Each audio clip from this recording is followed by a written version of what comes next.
દશામાના વર્ત હવે કરવાના નહીં અને જેને દશામાં નડે એ બધા માને મારે એ મેલ દેજો હું એકલી ગાડી ફેરું છું દશામાં મારા ભેગા ગાડી ભરશે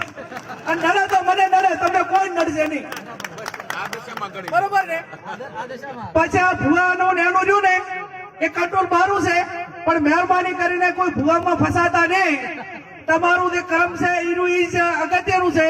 જેવું કર્મ કરશો એવું ભોગવશો અને એવા તમને બ્રહ્મ ઘાલશે કે તમને આર્થિક બરબાદ કરશે સામાજિક બરબાદ કરશે કુટુંબમાં બરબાદી લાવશે અને એવી વેમ ઘાલશે તો આખો પરિવાર વેરવિખેર કરશે એટલે મહેરબાની કરીને કોઈ પણ પ્રકારનું દખ હોય તો ડોક્ટરને બતાવવું હગાવાલાને બતાવવું એને વાત કરવાની કોઈ પણ અકળામણ હોય તો વાત કરવાની 5 જણા મિત્રોને કહેવાનું પણ ચાહે અંધશ્રદ્ધામાં આવવાનું ને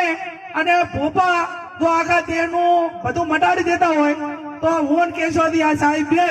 તમે કોઈ ભોપાની બાધા રાખા